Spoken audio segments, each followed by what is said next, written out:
Mi nombre es Martin Cross. Tengo 48 años y durante 26 años he sido técnico de mantenimiento industrial en la misma planta de manufactura en las afueras de la ciudad. La misma credencial, el mismo casillero, la misma rutina. Marcaba mi entrada a las 6 de la mañana y salía cuando el trabajo estaba terminado. A veces a las 7 de la tarde, a veces a medianoche. No importaba. El trabajo tenía que hacerse y yo era el que lo hacía. No les cuento esto para presumir. Se lo cuento porque importa.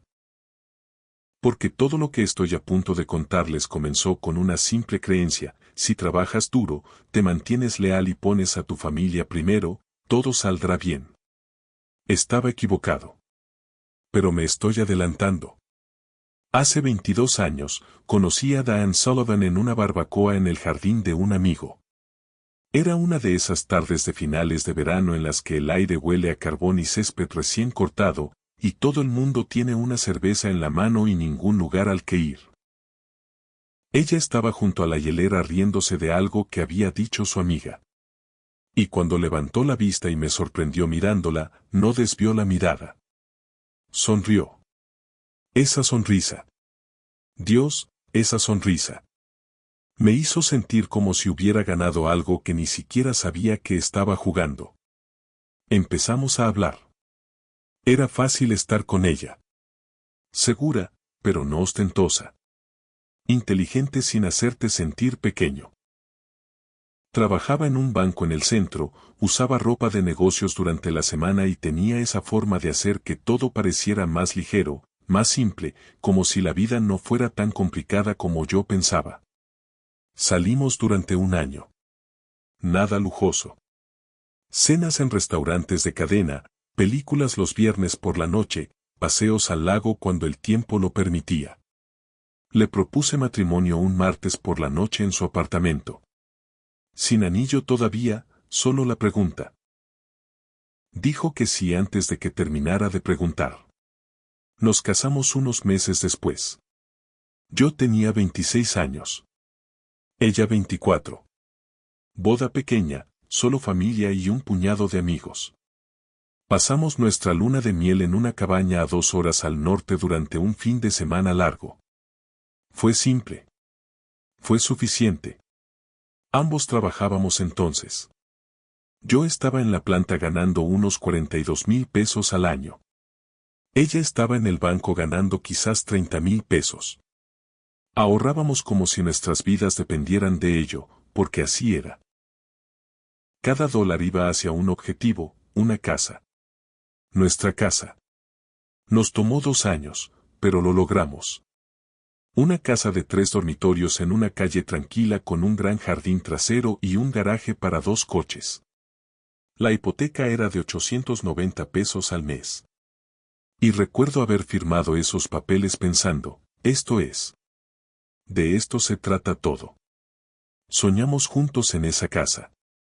Hablamos de hijos, de las vacaciones que tomaríamos algún día, de lo que haríamos cuando la hipoteca estuviera pagada.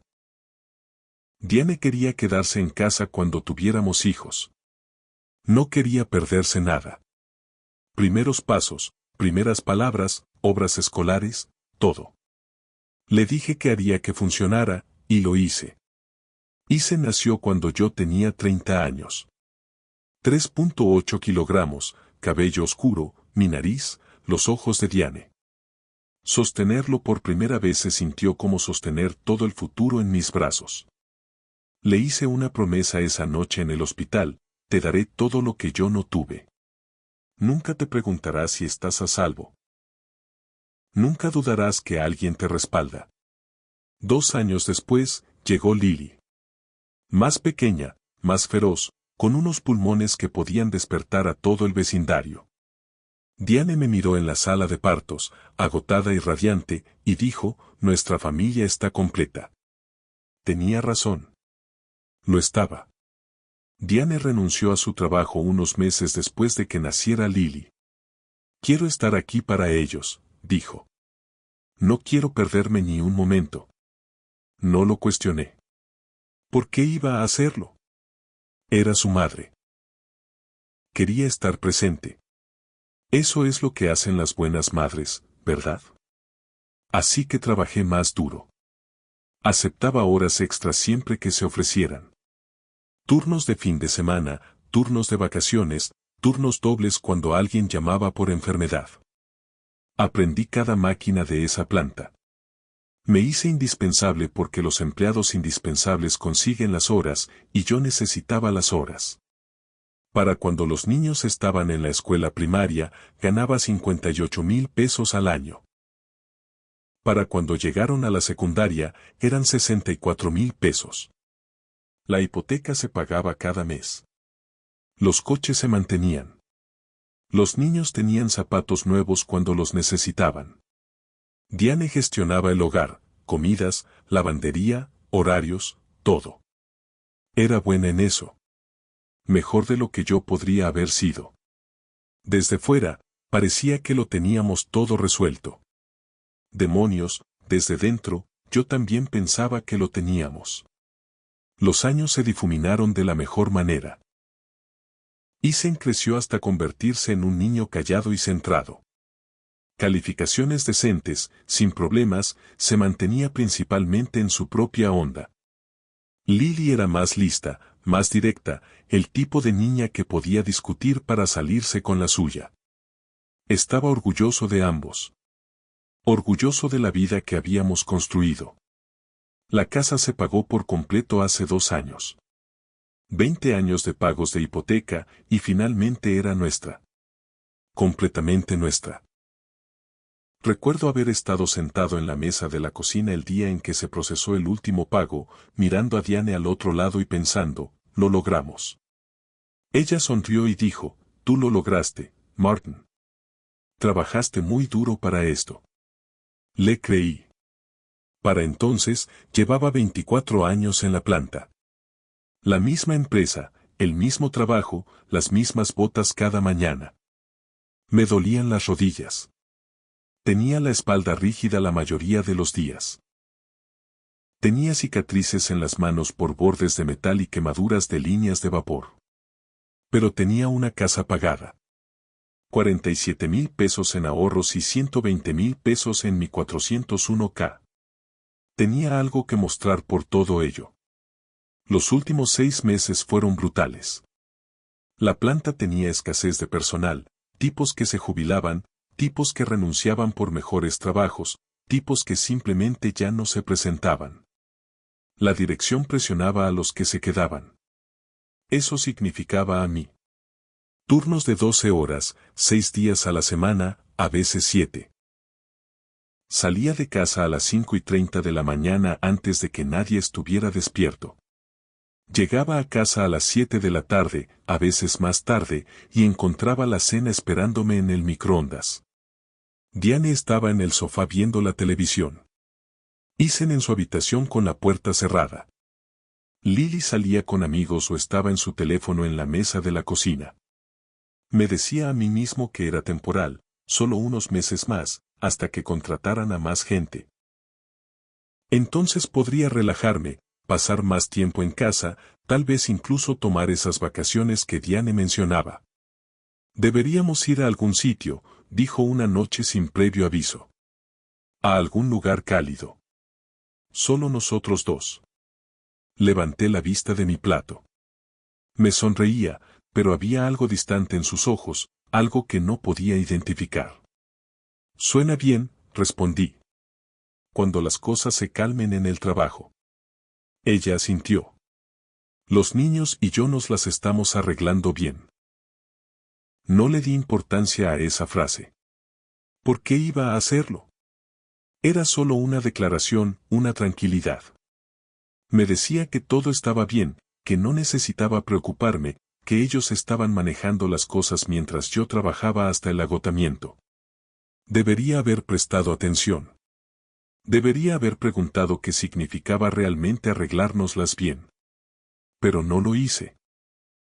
Estaba demasiado cansado, demasiado centrado en el próximo turno, el próximo cheque, el próximo paso hacia algún futuro vago donde todo sería finalmente más fácil.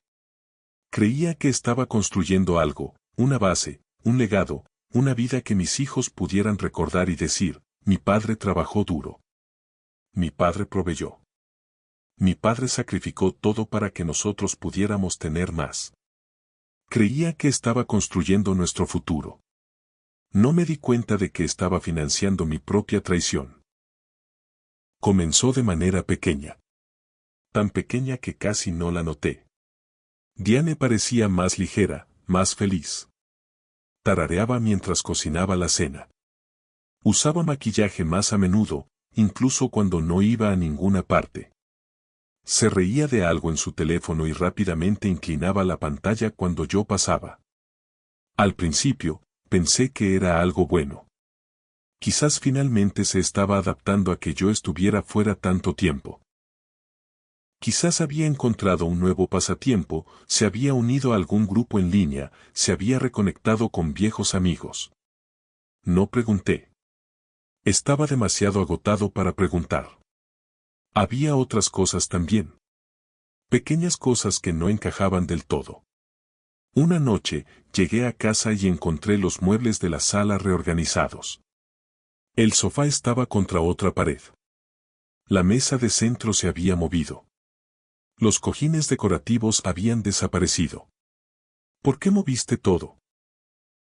Pregunté, dejando mi bolsa del almuerzo junto a la puerta. Diane levantó la vista de su teléfono. Quería un cambio. ¿Te gusta? Me encogí de hombros. Claro, solo diferente. Volvió a su teléfono. Otra noche, saqué el reciclaje y noté botellas de cerveza en el contenedor. 4. De las baratas. Yo no bebía cerveza. Diane tampoco. Era más de vino. Siempre lo había sido. ¿Tuvimos invitados? Le pregunté más tarde. Ella estaba lavando los platos. De espaldas a mí. ¿Las botellas de cerveza en el reciclaje? Ah, Lily tuvo unos amigos el fin de semana pasado. Deben haberlas dejado. ¿Los amigos de Lily están bebiendo en nuestra casa? Pregunté. Martin tiene 16 años. No son bebés. No voy a controlar cada pequeña cosa, respondió. Dejé pasar. Tenía sentido, supongo. Los adolescentes hacen estupideces. Diane lo estaba manejando. Ese era su trabajo, criar a los niños, gestionar la casa. El mío era ganar el dinero que hacía todo posible. Pero luego estaba la colonia. Entré al baño una mañana antes de mi turno y percibí un aroma que no reconocía. No era el mío. No era Old Spice ni la baratija de la farmacia que yo usaba. Era otra cosa. Fuerte, almizclada, ese tipo de olor que se adhiere a la tela. ¿De dónde viene ese olor? Pregunté a Diane en el desayuno. Estaba sirviendo café. ¿Qué olor? En el baño. Colonia o algo así. Ah, cogí una muestra en la tienda. Pensé que te podría gustar. No la usé, dije. Lo sé. Yo lo hice. Quería ver cómo olía, respondió. Parpadeé. ¿Usaste colonia de hombre? Se rió, ligera y fácil. No es tan profundo, Martin. Era solo una muestra. Asentí. Lo dejé pasar. Pero algo en el fondo de mi mente susurró que su explicación no tenía sentido. ¿Por qué usaría colonia de hombre? ¿Por qué siquiera la probaría si no planeaba comprarla para mí? No indagué más. Debería haberlo hecho. Los niños también estaban diferentes. Distantes, evasivos. Llegué a casa un martes por la noche, una rara salida temprana, solo 8 horas en lugar de 12, y encontré a Lily en la cocina, con el portátil abierto frente a ella. En el momento en que entré, lo cerró de golpe. Hola, pequeña. ¿En qué estás trabajando? Pregunté. No me miró, solo se encogió de hombros. Nada. Cosas del colegio. ¿Puedo ver? No está terminado. No importa. Solo quería. Papá, Te dije que no está terminado, me interrumpió, su tono cortante y definitivo. Levanté las manos. De acuerdo, solo preguntaba. Cogió el portátil y salió de la cocina sin otra palabra. Isen era peor. Apenas me reconocía. Llamaba a su puerta y él gruñía algo que podría haber sido un sí. Le preguntaba cómo iba el colegio y decía bien. Sugería que lanzáramos el balón el domingo y decía ocupado. Con 18 años, ya era prácticamente un hombre. Me decía a mí mismo que esto era normal. Los hijos se alejan. Se convierten en su propia persona. Así debería ser. Pero no se sentía bien. Un sábado, tuve un raro día libre. Un milagro. Sugerí que fuéramos todos a cenar, los 4, como cuando los niños eran pequeños. Tengo planes, dijo Isen de inmediato. ¿Puedes cancelarlos? Pregunté. Han pasado meses desde que hicimos algo en familia. No puedo. Ya estoy comprometido, respondió. Miré a Lily. ¿Y tú? Ni siquiera levantó la vista de su teléfono. Tengo un proyecto para el lunes. Necesito terminarlo. ¿Un sábado por la noche? Cuestioné. Se encogió de hombros. Sí. Diane intervino. Podemos ir nosotros dos, Martin. Tú y yo. Y así lo hicimos. Solo nosotros dos en un restaurante italiano de cadena con manteles a cuadros rojos y pan de ajo con sabor a cartón. Intenté hablar con ella. De verdad hablar de nosotros, de los niños, de cómo todo parecía fuera de lugar. Ella seguía mirando su teléfono. ¿Todo bien? Pregunté finalmente. Levantó la vista, irritada. Todo está bien, Martin. ¿Por qué sigues preguntando eso? No sé. Pareces distraída. No estoy distraída. Estoy aquí, ¿no? Respondió con brusquedad. Técnicamente sí, pero no realmente. Su cuerpo estaba frente a mí, pero su mente en otro lugar. Cenamos en casi completo silencio. Esa noche, tumbado en la cama, miré al techo e intenté sacudir la sensación que se arrastraba por mi espalda. La sensación de que algo iba muy, muy mal. Me dije a mí mismo que estaba siendo paranoico, que las largas horas me estaban afectando, el agotamiento, el estrés. Estaba imaginando problemas porque estaba demasiado cansado para ver las cosas con claridad. Pero luego estaba la camioneta. La había notado antes.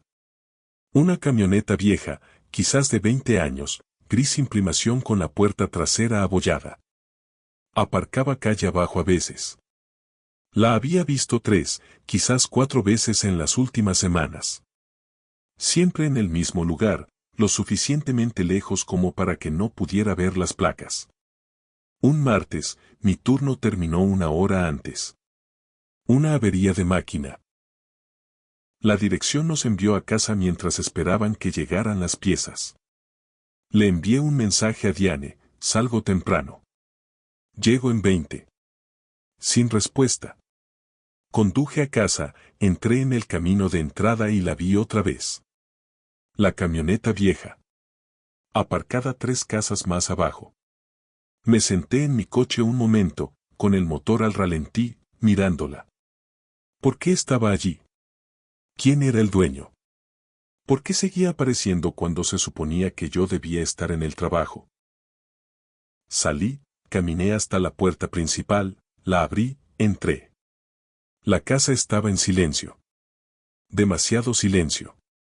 Diane, llamé. Sin respuesta. Caminé por la sala hasta la cocina. Vacía. Miré por la ventana trasera. Su coche estaba en el camino de entrada. Diane, llamé de nuevo. Un sonido arriba, movimiento leve. Caminé hasta el pie de la escalera. ¿Estás arriba? Aún sin respuesta. Entonces lo oí, una puerta cerrándose suavemente, deliberadamente. Subí las escaleras lentamente, el corazón golpeándome el pecho. Cuando llegué arriba, Diane apareció desde nuestro dormitorio, envuelta en su bata, con el pelo ligeramente despeinado. Martin, dijo, sin aliento, sobresaltada. No. No te oí entrar.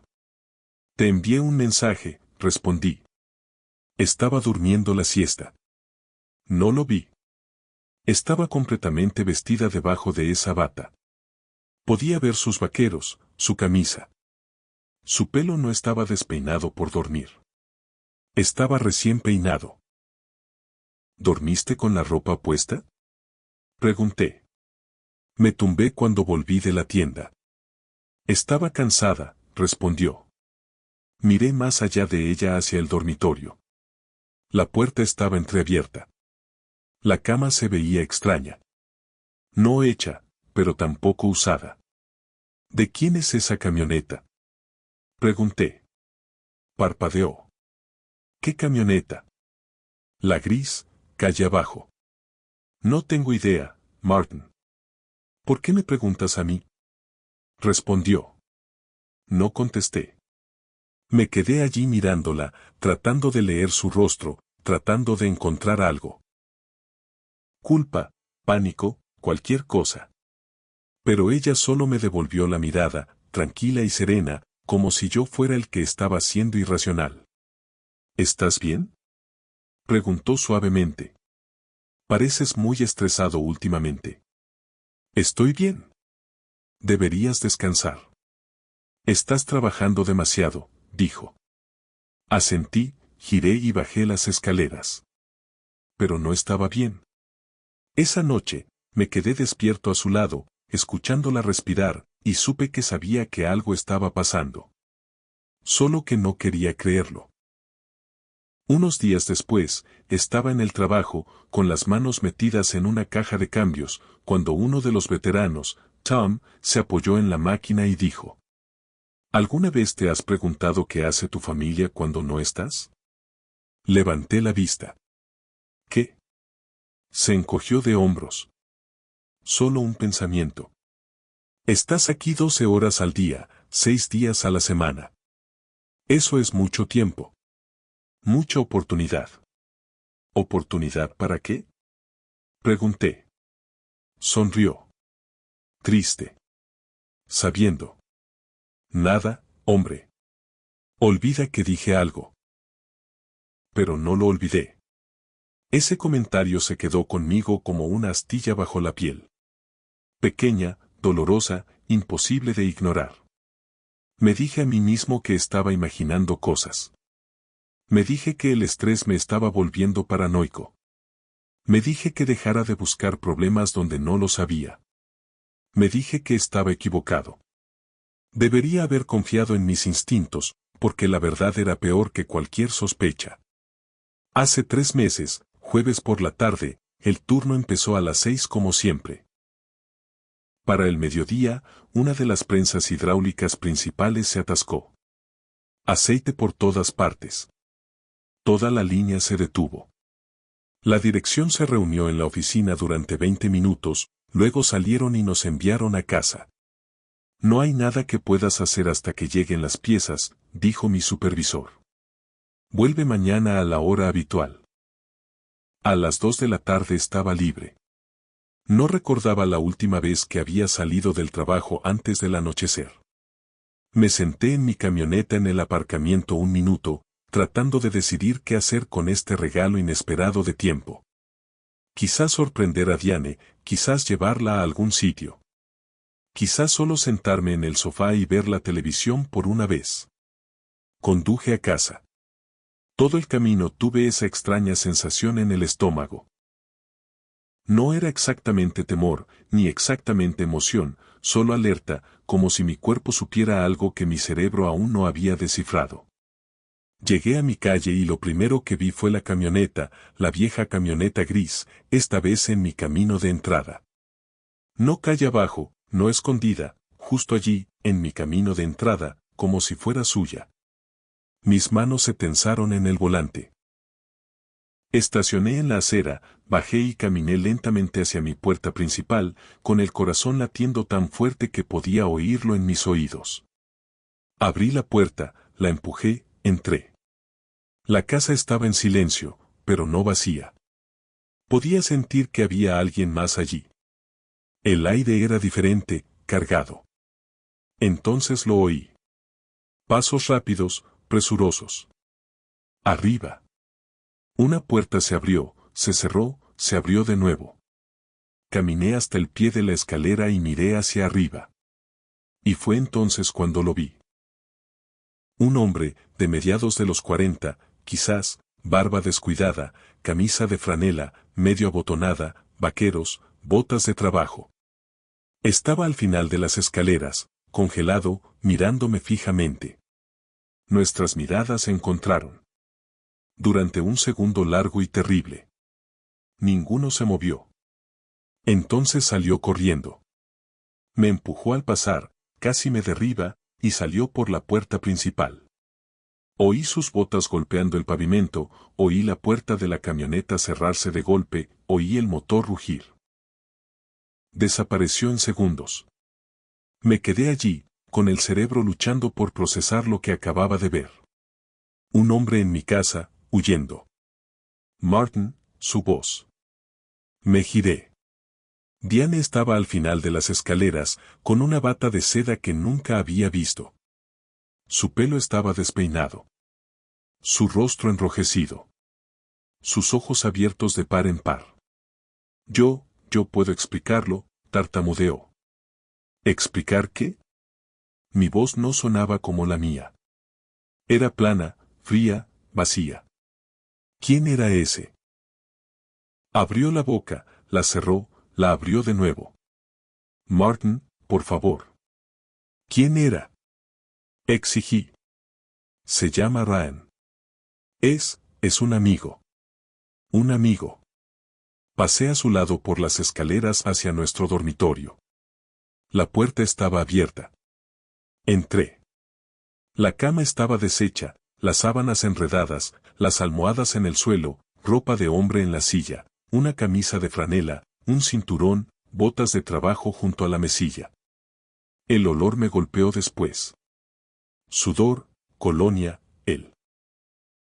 El aroma de otro hombre empapado en mis sábanas, mis almohadas, mi espacio. Me quedé allí mirando la cama. La cama que había comprado. La cama en la que había dormido durante 20 años. La cama en la que mi esposa acababa de... Martín, me giré. Diane estaba en el umbral, con los brazos cruzados sobre su pecho. ¿Cuánto tiempo? Pregunté. No respondió. ¿Cuánto tiempo? 6 meses, susurró. ¿6 meses? 6 meses de mentiras. 6 meses de otro hombre en mi casa, en mi cama, con mi esposa. 6 meses mientras yo trabajaba turnos de 12 horas, me rompía la espalda, lo sacrificaba todo. ¿Los niños lo saben? Pregunté. Silencio. Pregunté de nuevo, más despacio esta vez. ¿Los niños lo saben? Asintió. Sentí algo romperse dentro de mí. No romperse del todo, sino agrietarse, como el hielo en un lago congelado. La superficie aún se sostenía, pero debajo todo se derrumbaba.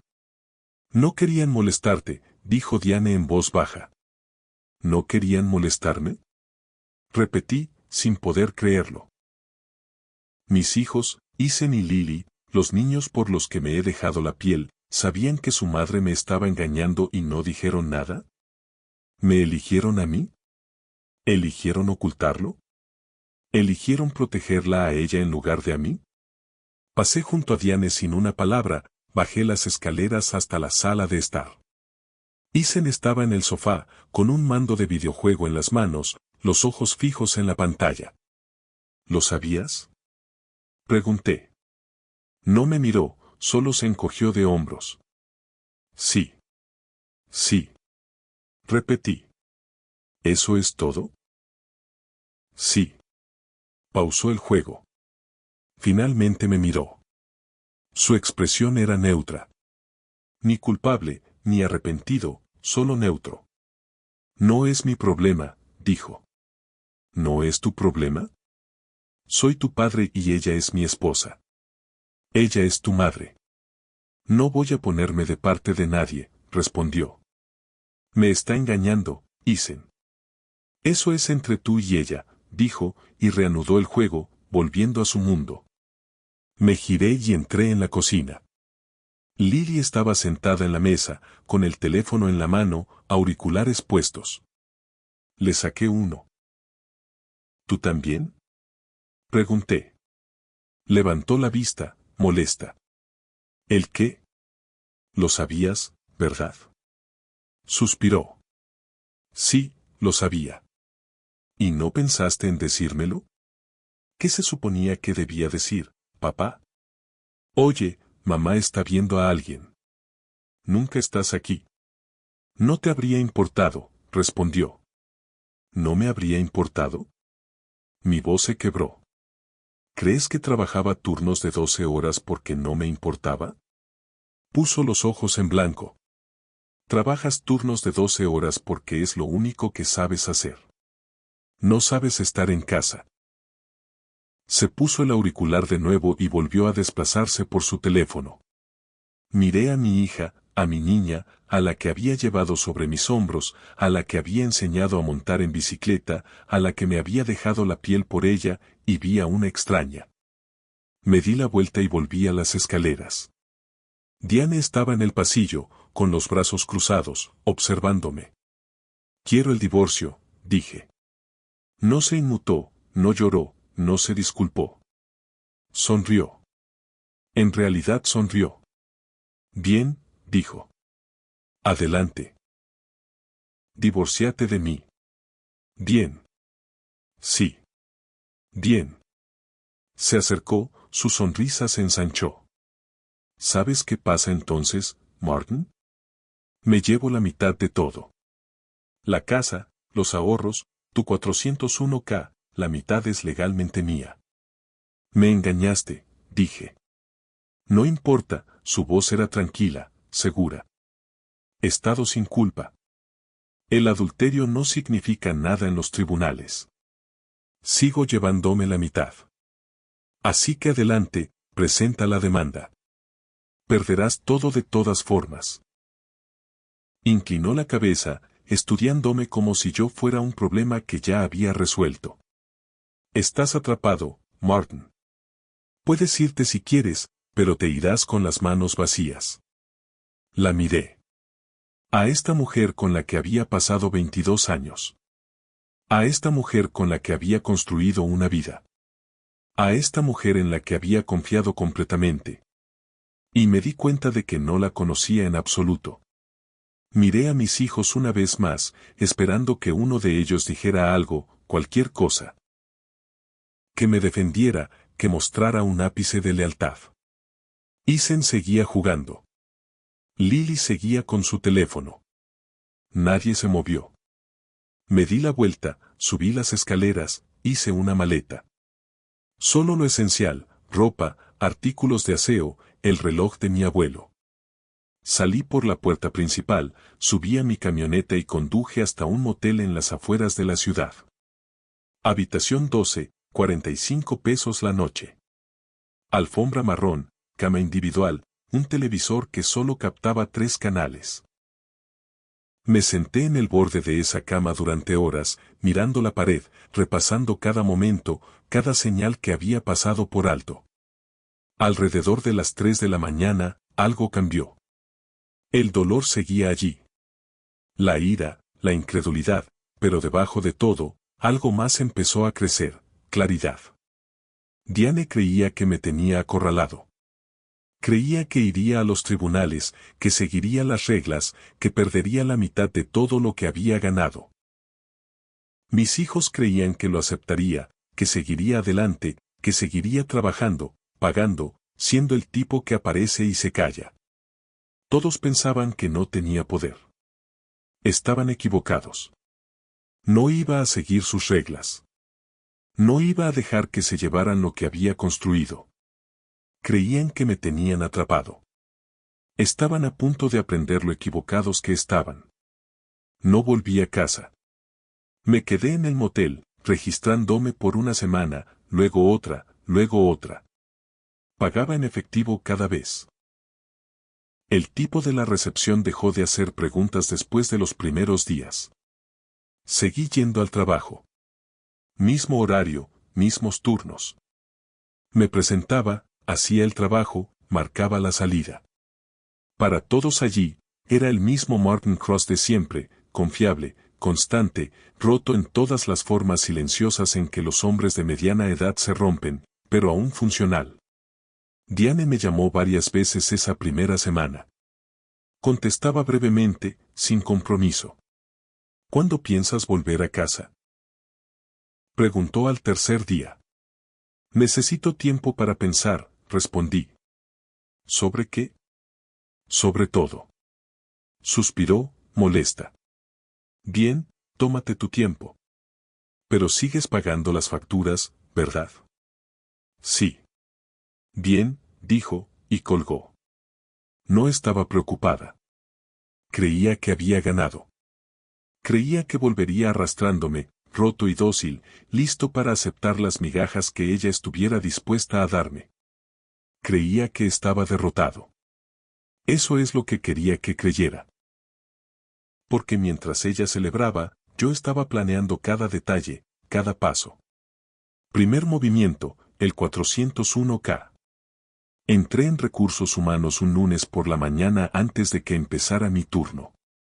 Janet, la coordinadora de beneficios, levantó la vista de su ordenador y sonrió. Martin, ¿en qué puedo ayudarte?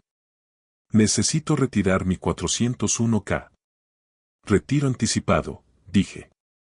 Su sonrisa se desvaneció. ¿Estás seguro? Las penalizaciones son altas. Lo sé. Perderás una buena parte en impuestos y comisiones. Lo sé. Lo sé, repetí. Emergencia familiar. Necesito el dinero. Me estudió un momento, luego asintió. De acuerdo. Necesitaré que rellenes algunos formularios. Tomó 30 minutos. Firmas, divulgaciones, confirmaciones. Cuando salí de esa oficina, el proceso estaba en marcha.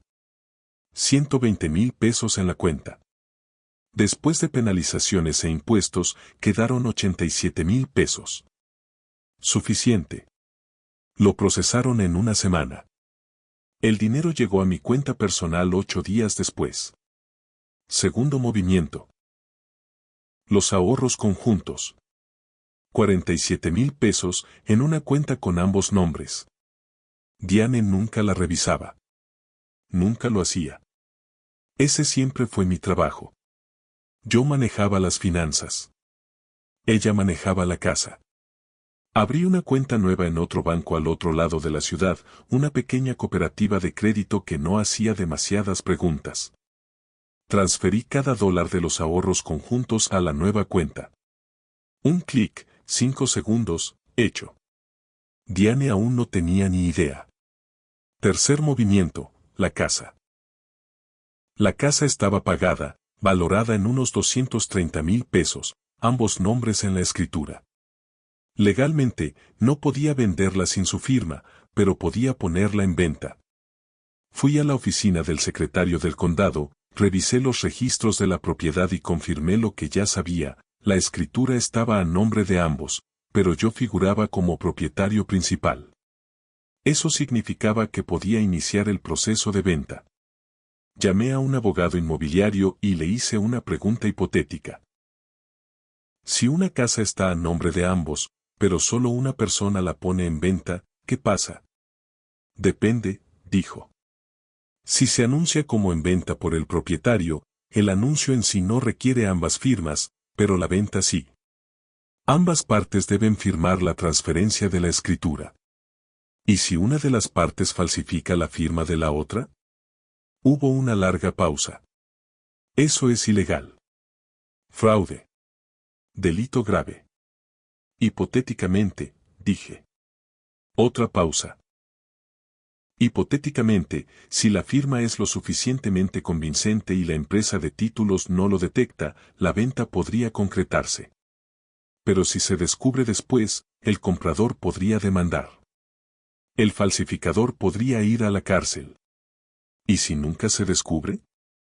Entonces nadie lo sabría, respondió. Le di las gracias y colgué. Puse la casa en venta por 185,000 pesos. Muy por debajo del valor de mercado. Precio para vender rápido. En venta por el propietario, solo ofertas en efectivo. Cierre rápido preferido. Se vendió en 10 días. Una pareja de 2 pueblos más allá, jubilados, buscando una casa barata para arreglar. Pagaron en efectivo, querían cerrar en 2 semanas. Me reuní con la empresa de títulos, llevé la escritura, firmé mi nombre y luego firmé el de Diane. Había estado firmando su nombre en cheques, facturas y documentos durante 20 años. Conocía cada bucle, cada inclinación, cada curva. Podía falsificar su firma dormido. La empresa de títulos lo miró. No lo cuestionó. ¿Por qué iban a hacerlo? Una pareja casada vendiendo su casa. Sucede todos los días. El cierre se realizó un martes por la tarde. 185,000 pesos transferidos a mi nueva cuenta. Nadie llamó a Diane. Nadie confirmó. Nadie comprobó. No tenía ni idea de que su casa acababa de ser vendida a sus espaldas. Mientras todo esto sucedía, mantuve la farsa. Enviaba mensajes a los niños cada pocos días. Respuestas de una palabra, bien, ocupado, después. Llamaba a Diane una vez a la semana. La dejaba hablar. Dejaba que se quejara de lo difícil que era todo sin mí allí para hacerlo todo. Dejaba que pensara que estaba débil, roto, perdido. ¿Cuándo vuelves? Preguntó durante una llamada. No lo sé, respondí. No puedes quedarte en un motel para siempre, Martin. ¿Por qué no? Porque es ridículo. Estás siendo dramático, espetó. No respondí. Bien, dijo. Quédate allí, pero no esperes que te espere para siempre. No lo haré, respondí. Colgó. Pensaba que era patético. Pensaba que estaba demorando lo inevitable. No tenía ni idea de que estaba desmantelando sistemáticamente todo lo que ella creía que le pertenecía. Vendí mi camioneta después, una Silverado 2015. Pagada, valorada en unos 15,000 pesos, pero la puse en venta por 12,000 pesos. La vendí en 3 días a un tipo que pagó en efectivo y no hizo preguntas. Luego vendí mis herramientas. Miles de dólares en equipo que había acumulado durante 26 años. Juegos de dados, llaves de torsión, escáneres de diagnóstico, todo. Los publiqué en Craigslist y Facebook Marketplace. Los vendí todo pieza por pieza. Otros 3,000 pesos. Pasé por la casa una vez más cuando sabía que Diane estaría fuera.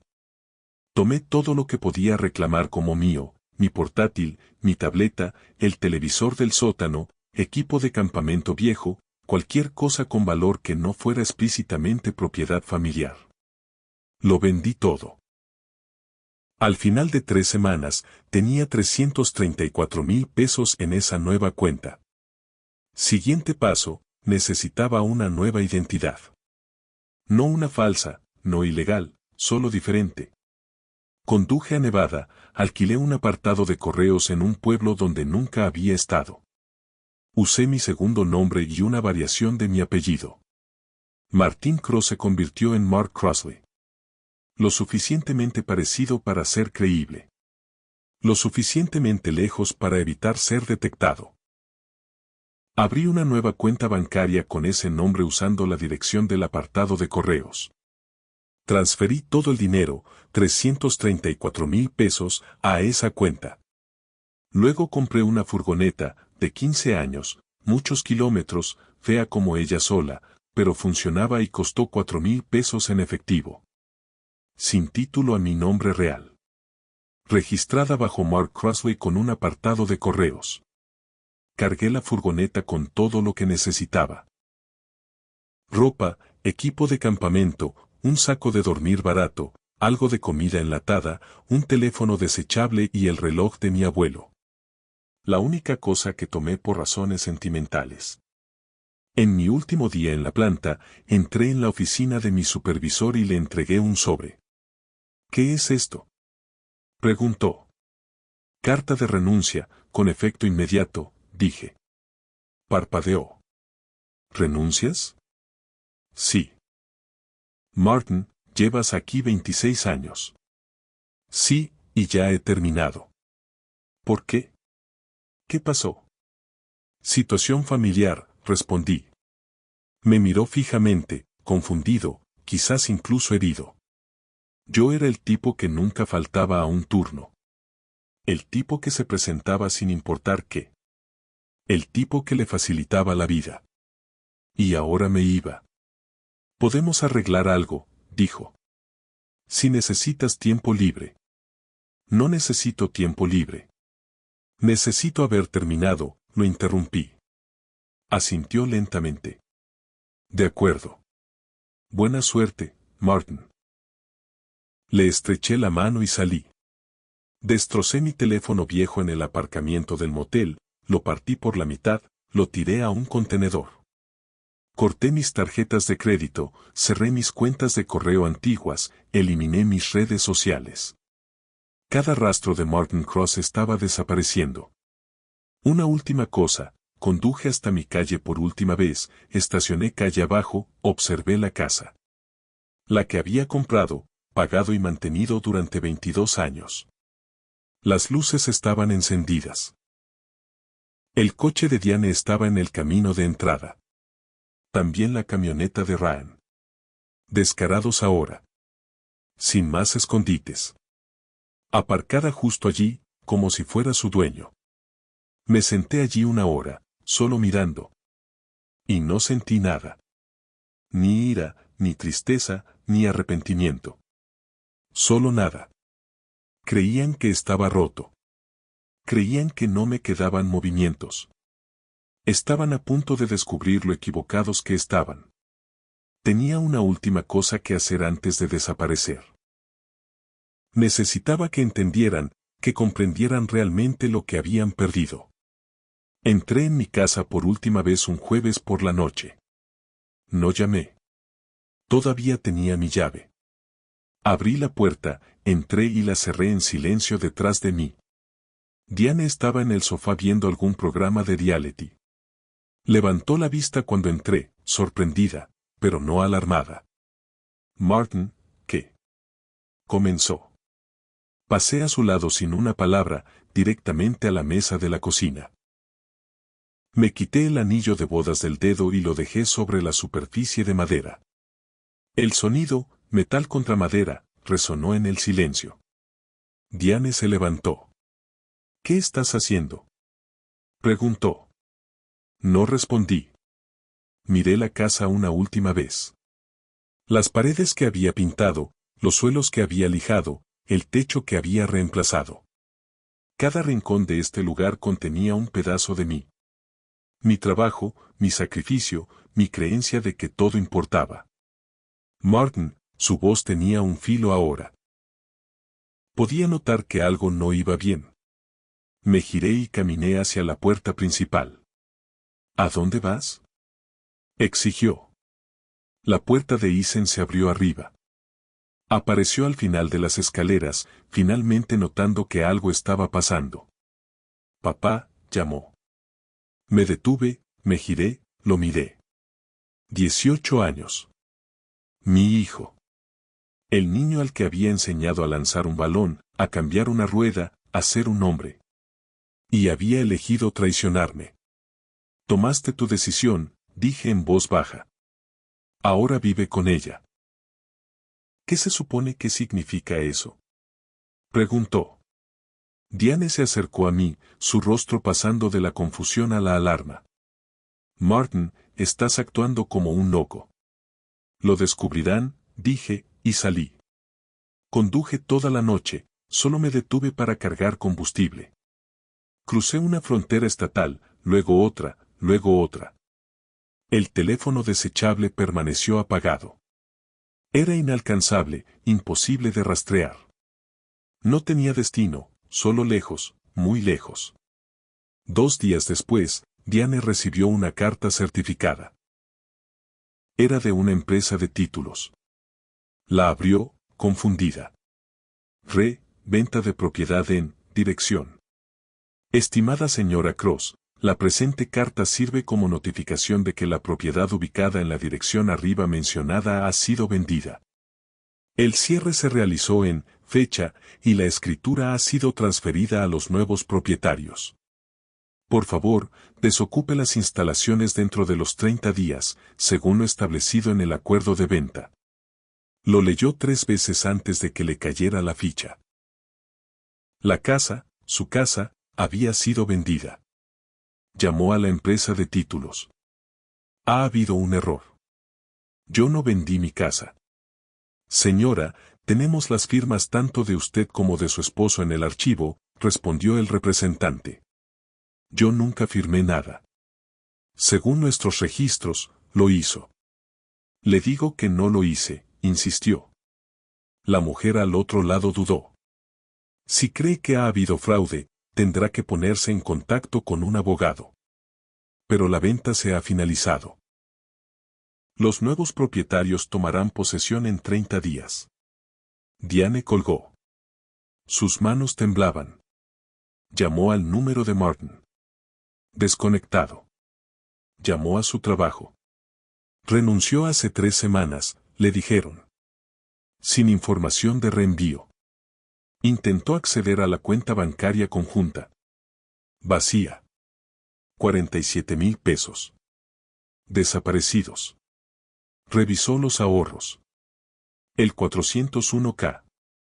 Todo desaparecido. Todo. El pánico se apoderó de ella.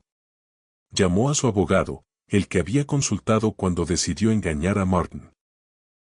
El que le había asegurado que obtendría la mitad de todo en un estado sin culpa. Tenemos un problema, dijo. Mi esposo vació todas nuestras cuentas y vendió la casa sin decírmelo. ¿Firmó los documentos de venta? Preguntó el abogado. No. Entonces la venta es fraudulenta. Podemos impugnarla. ¿Cuánto tiempo llevará eso? Señora, quizás 1 año. Y eso solo si podemos demostrar que su firma fue falsificada. ¿Tiene acceso a su esposo? No, se ha ido. No sé dónde está, respondió. Entonces no podemos notificarlo. No podemos presentar una demanda de divorcio sin un demandado. Sin él, no hay caso. La voz de Diane se quebró. Entonces, ¿qué hago? Encuéntrelo. Hasta que lo haga, está atascada, respondió el abogado. La casa se vendió. Diane tuvo que mudarse. Llamó a su hermana, le rogó un lugar donde quedarse. Su hermana aceptó a regañadientes, una pequeña habitación en un apartamento pequeño al otro lado de la ciudad. Diane no tenía ingresos, ni ahorros, ni casa, ni marido. Solicitó empleo, venta al por menor, comida rápida, cualquier cosa. A los 46 años, con un vacío de 15 años en su currículum, nadie la quería. Finalmente consiguió un trabajo en unos grandes almacenes. 12 pesos la hora, a tiempo parcial. Ryan, el hombre con el que salía, el que la había hecho sentir viva de nuevo, desapareció en cuanto las cosas se pusieron difíciles. No devolvió sus llamadas, bloqueó su número. Estaba sola. Eisen se graduó de la secundaria, se mudó de inmediato, consiguió un trabajo en una fábrica a 2 pueblos de distancia. Apenas hablaba con Diane después de eso. La culpaba por haber destruido su estabilidad, aunque él había ayudado a ocultarlo. Lily, atrapada viviendo con su madre en el apartamento de su tía, culpaba a Diane por todo. El coche que Martin le había comprado se vendió junto con los activos de la casa. El teléfono cancelado. Estaba en el plan de Martin. Cada comodidad, cada lujo, desaparecido. Dejó de hablar con su madre por completo. 3 meses después de que Martin se fuera, Diane estaba sentada en la sala de descanso de su trabajo en la tienda, comiendo un sándwich de crema de cacahuete que había traído de casa porque no podía permitirse comprar el almuerzo. Pensaba en Martin constantemente, dónde estaba, cómo lo había hecho, porque no lo había visto venir. A veces enviaba mensajes a su antiguo número, aunque sabía que estaba desconectado, solo para escribir las palabras que nunca podría decirle en persona: lo siento. Por favor, vuelve. No quería que esto pasara. Los mensajes nunca se entregaban. Se sentó allí mirando su teléfono, dándose cuenta de que había destruido a la única persona que realmente se había preocupado por ella. Y ahora se había ido para siempre. Yo los dejé con nada más que consecuencias. Y encontré algo que no había sentido en 20 años, libertad. Ahora vivo en un pequeño pueblo de Montana. Población 1200. El tipo de lugar donde la gente asiente cuando te cruzas en la calle, pero no hace demasiadas preguntas. Donde todo el mundo conoce a todo el mundo, pero nadie lo sabe todo. Alquilo una cabaña en las afueras, un dormitorio, estufa de leña, un porche delantero con vistas a las montañas. El alquiler es de $600 al mes. El dueño es un viejo al que no le importa cuál sea mi historia mientras el cheque se cobre, y siempre se cobra. Trabajo en trabajos esporádicos, principalmente como manitas. Alguien necesita una cerca arreglada, la arreglo. Un techo de granero necesita un parche, lo parcheo. Durante la temporada de cosecha, ayudo en las granjas.